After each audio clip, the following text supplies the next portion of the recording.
រឿងខ្មោចដើមចេកជ្វានៅចុងភូមិមួយក្នុងខេត្តដាច់ស្រយាលមានផ្ទះចាស់មួយសង់ក្បែរដើមចេកជ្វាធំមួយអ្នកភូមិគ្រប់គ្នាតែងតែប្រាប់គ្នាថាកុំដើរកាត់ដើមចេកនោះពេលយប់ព្រោះមានសម្លេងស្រីយំតែហ៊ូវីរៈក្មេងប្រុសម្នាក់ដែលទើបតែផ្លាស់មករស់នៅទីនោះមិនជឿរឿងខ្មោចឡើយរាត្រីមួយវីរៈជិះម៉ូតូត្រឡប់ពីកម្មវិធីមិត្តភក្តិជិតម៉ោង12យប់ខ្យល់បក់ត្រជាក់សម្លេងចង្រិតឮច្បាស់ក្នុងភាពស្ងប់ពេលជិះដល់ក្បែរដើមចេកជ្វាម៉ូតូរបស់គេស្រាប់តែរលត់ភ្លាម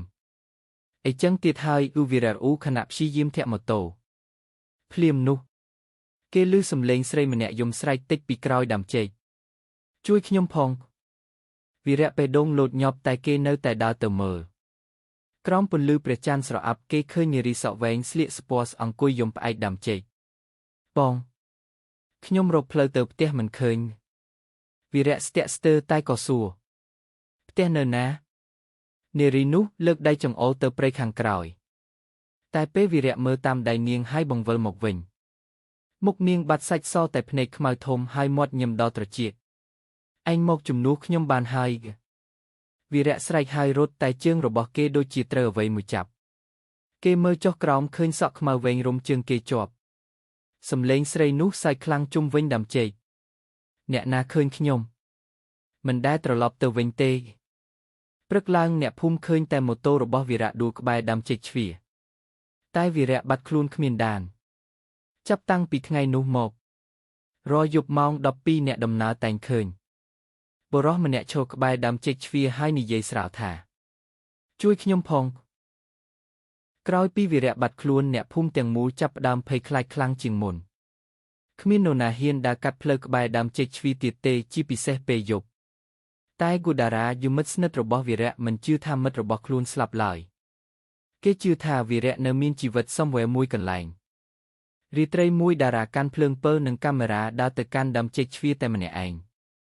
ខ្យល់បក់ខ្លាំងធ្វើឲ្យស្លឹកចេកប៉ះគ្នាកស្រើតដូចសំឡេងមនុស្សខ្សឹបតារាលេបទឹកមាត់ហើយនិយាយតិចវីរៈបើឯងនៅទីនេះឆ្លើយមកស្ងាត់ភ្លាមភ្លើងពើរបស់គេចាប់ផ្ដើមភ្លឹបភ្លែតកាមេរ៉ាក៏បើកដោយខ្លួនឯងលើអេក្រង់កាមេរ៉ាគេឃើញមនុស្សម្នាក់ឈរក្រោយខ្នងខ្លួនតារាបង្វិលខ្លួនភ្លាមគ្មាននរណាម្នាក់តែពេលមើលអេក្រង់ម្ដងទៀតរូបនោះកាន់តែជិតវាជាវីរៈមុខស្លេកសម្លៀកបំពាក់ប្រឡាក់ដីហើយភ្នែកខ្មៅស្រអាប់តារាសំឡេងចេញពីកាមេរ៉ាទាំងដែលវីរៈមិនបើកមាត់ជួយយើងផងតារាភ័យខ្លាំងតែខំសួរឯងនៅណាវីរៈលើកដៃចង្អុលទៅក្រោយដើមចេកតារាដើរយឺតទៅមើលក្រោមដីសើមមានក្លិនស្អុយចម្លែកគេប្រើដំបងជីកដីបន្តិចស្រាប់តែឃើញដៃមនុស្សមួយលូតចេញពីដីតារាស្រែកហើយថយក្រោយភ្លាមនោះសំឡេងស្រីចាស់ឮពីលើដើមចេកកុំយករបស់ខ្ញុំតារាលើកភ្លើងពេលឡើងនារីសក់វែងម្នាក់កំពុងអង្គុយលើដើមចេកជ្វាភ្នែកក្រហមហើយអណ្ដាតវែងធ្លាក់ដល់ទ្រូងគេត្រូវនៅជាមួយខ្ញុំជារៀងរហូតភ្លាមដីក្រោមជើងតារាចាប់ផ្ដើមរលួយដៃខ្មៅជាច្រើនលូតចេញពីក្រោមដីចាប់ជើងគេតារាស្រែកហៅអ្នកភូមិតែគ្មាននរណាលើឡើយនៅព្រឹកថ្ងៃបន្ទាប់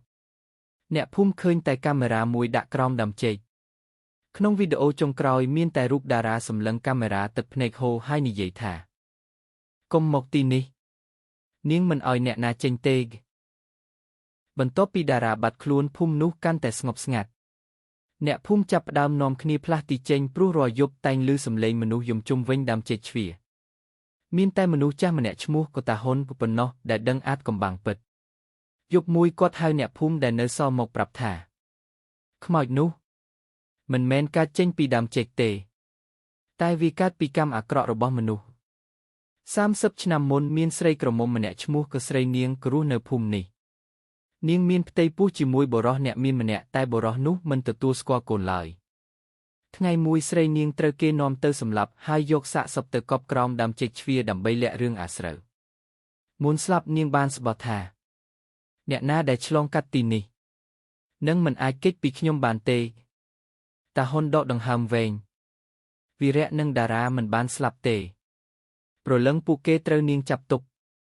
អ្នកភូមិសួរទាំងភ័យហើយធ្វើម៉េចទើបបញ្ចប់បានតាហ៊ុនសម្លឹងទៅដើមចេកជ្វាត្រូវជីក្រោកឆ្អឹងនាងហើយធ្វើបុណ្យឲ្យគឹ